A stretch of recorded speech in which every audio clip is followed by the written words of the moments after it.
સમાચાર સુરતથી સામે આવી રહ્યા છે।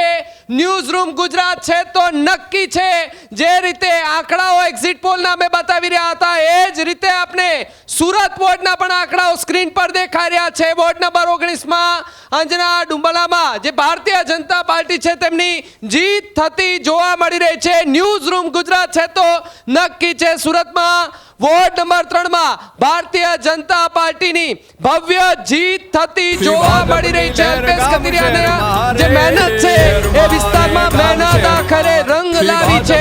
સુરતના વધારે લોકો જોઈ રહ્યા છે મિત્રો, જલ્દીથી સબસ્ક્રાઇબ કરી લો ન્યૂઝ રૂમ ને। ભાવિક અપડેટ આપી દો પણ સબસ્ક્રાઇબ કરવાનું ભૂલતા નહીં। બિલકુલ બિલકુલ। તો જે રીતે આપણે આ સમાચાર મળી રહ્યા છે, જે ઉમંગ મારી સાથે જે ઉમંગ શું કહી રહ્યું છે સુરતનું વાતાવરણ અત્યારે? સુરતનું તો ઠીક, પરંતુ કિશન વિસાવદરથી અન્ય સમાચાર સામે આવી રહ્યા છે, જ્યાં ભેસાણની અંદર ચોથી તાલુકા પંચાયત સીટ આમ આદમી પાર્ટીએ જીતી લીધી છે। સતત એક બાદ એક આમ આદમી પાર્ટી તાલુકા પંચાયતમાં જીત મેળવી રહી છે। એક પણ ખાતું ભાજપ એ જિલ્લા પંચાયત કે તાલુકા પંચાયત ભેસાણમાં હજુ સુધી નથી ખોલાવી શક્યું। છોડવડી તાલુકા પંચાયત સીટ પર આમ આદમી પાર્ટીના ઉમેદવારોની 600 મતેથી જીત થઈ છે। એટલે કે હવે ઝડપી પરિણામ જોવા માટે આપ સબસ્ક્રાઇબ કરી લો। હજુ પણ તમે અમારી ચેનલને સબસ્ક્રાઇબ નથી કરી તો અત્યારે જ કરી લો। ભેસાણનું સૌથી પ્રથમ પરિણામ ઝડપી અને કિશન સચોટ પરિણામ। પૂર્વ ધારાસભ્યની શું પરિસ્થિતિ? પૂર્વ ધારાસભ્ય લગભગ 2000 મતોથી અત્યારે પાછળ ચાલી રહ્યા છે। મુફદ્દલ બિલકુલ ભેસાણ બેઠક પરથી પૂર્વ ધારાસભ્ય ભૂપત ભાયણી અંગે મોટા સમાચાર આવી રહ્યા છે। બસ 1 મિનિટની અંદર મોટા સમાચાર આવી રહ્યા છે। ભૂપત ભાયણી અત્યારે હારની નજીક છે। ભૂપત ભાયણી હારની નજીક છે, પણ કન્ફર્મેશન માટે હજુ રાહ જોવી પડશે। કન્ફર્મ થાય એટલે મોટા સમાચાર। ભેસાણમાં ભૂપત ભાયાણીને મોટો ઝટકો। ભેસાણમાં ભૂપત ભાયાણી હારી શકે છે। જી હા, ભેસાણની અંદર એ ભૂપત ભાયાણી છે તે હવે એ ક્યાંક ને ક્યાંક હારની નજીક ઉપર ઊભા છે। ભારતીય જનતા પાર્ટીને વધુ એક ઝટકો લાગી શકે તેમ છે। જી હા, ભારતીય જનતા પાર્ટીને વધુ ઝટકો લાગશે। દર્શક મિત્રોને કિશન આપ શું કહી રહ્યા છો? જલ્દી સબસ્ક્રાઇબ કરી લો તમે, જલ્દીથી ઉમાન મુફદ્દલ જલ્દીથી પરિણામો લઈને આવો। સુરતમાં શું પરિસ્થિતિ, સુરત જિલ્લામાં પણ જલ્દી સબસ્ક્રાઇબ કરી દો મિત્રો। બિલકુલ બિલકુલ કિશન જેમ સમય આવી રહ્યો છે તેમ આંકડા આવી રહ્યા છે। ચેનલને સબસ્ક્રાઇબ નથી કરી, ચેનલને આંકડાઓ ફરતા જાય છે એમ સબસ્ક્રાઇબરોના આંકડાઓ તરત જ ફરતા જઈ રહ્યા છે। હજુ પણ વધુમાં વધુ લોકો મારી ચેનલને સબસ્ક્રાઇબ નથી કરી તો ચેનલને સબસ્ક્રાઇબ કરતા જાઓ। જે રીતે જલ્દીથી આમ આદમી પાર્ટી ક્યાં ક્યાં જીતી બતાવી દો। બિલકુલ, તો જે રીતે આપણે સ્ક્રીન પર પણ સમાચાર દેખાઈ રહ્યા છે, સૌથી મોટા સમાચાર ભૂપત ભાયાણીને લઈને સામે આવી રહ્યા છે। જે રીતે આપણે સ્ક્રીન પર પણ જે છે તે જોવા મળી રહ્યા છે, તો જ્યાં ભૂપત ભાયાણી જે છે એ થોડા મતોથી પાછળ તો ચાલી રહ્યા છે, પરંતુ ક્યાંક મુશ્કેલી સર્જાય તેવી પણ વાત જોવા મળી રહી છે। બિલકુલ હજુ સુધી હાર્યા છે કે નહીં કન્ફર્મ થવાનું બાકી છે। સમાચાર આવી રહ્યા છે કે ભૂપત ભાયાણી હારી ગયા છે, પણ ન્યૂઝ રૂમ કન્ફર્મ થયા પછી કહેશે।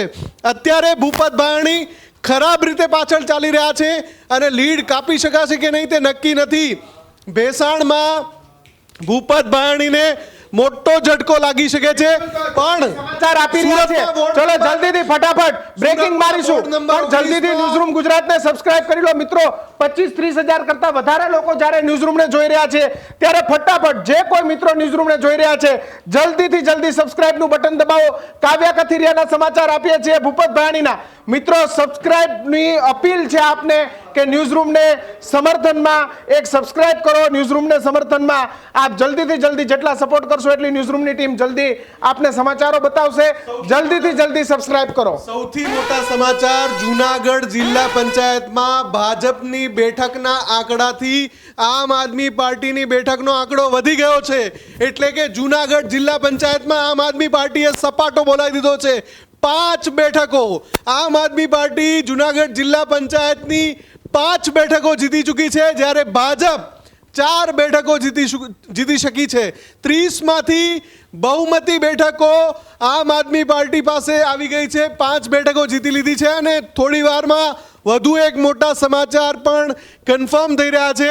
કન્ફર્મ થાય પછી આપણે મોહર મારીશું। મુફદ્દલ વિસાવદરથી અન્ય સમાચાર સામે આવી રહ્યા છે. વિસાવદર તાલુકાની ભૂતળી તાલુકા પંચાયત સીટ ઉપર 831 મતે આમ આદમી પાર્ટીનો વિજય થયો છે. વધુ એક સીટ આમ આદમી પાર્ટીના ફાળે એ વિસાવદરની અંદર ગઈ છે. સૌથી ઝડપી પરિણામ ન્યૂઝરૂમ ગુજરાત પર આપ જોઈ રહ્યા છો. સબસ્ક્રાઇબ કરવાનું ન ભૂલતા. હજુ પણ તમે અમને સબસ્ક્રાઇબ ના કર્યા હોય તો અત્યારે જ સબસ્ક્રાઇબ કરી લેજો. વિસાવદર બાદ બગસરાની વાત કરીએ તો લુંઘિયામાં પણ આમ આદમી પાર્ટીનો વિજય થયો છે. નાના મુંજિયાસરમાં પણ આમ આદમી પાર્ટીનો વિજય થયો છે. અમરેલી અને જુનાગઢમાં બધી બાજુ સાવરણો ફરી ગયો હોય એવી સ્થિતિ અત્યારે લાગી રહી છે. બીજી બાજુ ભેસાણ જિલ્લા પંચાયતમાં પણ સુરતના વોર્ડ નંબર 24 માં ભાજપની આખી પેનલની જીત થઈ છે.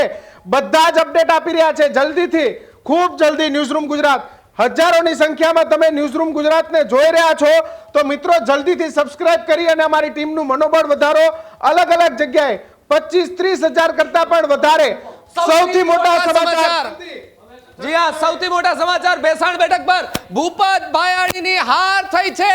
ઉમંગ ભૂપત ભાયાણીની હાર થઈ છે. સતત પાછળ ચાલી રહ્યા હતા ભૂપત ભાયાણી. જી બિલકુલ કિસાન, તે વિસ્તારના પૂર્વ ધારાસભ્ય 20 વર્ષથી તે વિસ્તારનું પ્રતિનિધિત્વ કરતા આવતા ભૂપત ભાયાણીની 1500 મતથી હાર થઈ છે. 2000 મતથી તેઓ પાછળ ચાલી રહ્યા હતા, પરંતુ હવે ભૂપત ભાયાણીની 1500 મતે હાર થઈ છે. પૂર્વ ધારાસભ્ય આમ આદમી પાર્ટી છોડીને ભાજપમાં જોડાયા હતા, તેમની હાર થઈ છે. મુફદ્દલ એટલે વધુ એક બેઠક આમ આદમી પાર્ટીને જુનાગઢ જિલ્લા પંચાયતમાં ગઈ છે. ભેસાણ બેઠક ભૂપત ભાયાણી હારી ચૂક્યા છે. અંતિમ આંકડો કેટલા મતથી હાર્યા છે આવશે, પણ હાર છે. ભૂપત ભાયાણીએ અહીંયા પરાજયનું મોં જોવું પડ્યું છે.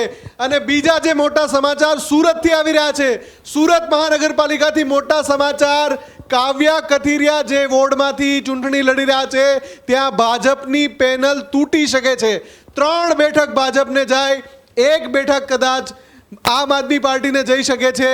આ રીતના અત્યારે સમીકરણ આપના મહેશ અણગઢ, કાવ્યા કથિરિયા વાળી જે વોર્ડ છે ત્યાંથી મહેશ અણગઢ આગળ ચાલી રહ્યા છે. એટલે કે અલ્પેશ કથિરિયાને એક ઝટકો લાગી શકે છે, પેનલ તૂટી શકે છે.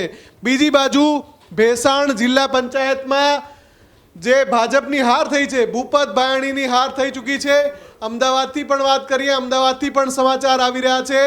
દરિયાપુરમાં કોંગ્રેસના 3 ઉમેદવાર આગળ ચાલી રહ્યા છે. અમદાવાદના બહેરામપુરા વોર્ડમાં પણ કોંગ્રેસના ઉમેદવાર આગળ ચાલી રહ્યા છે.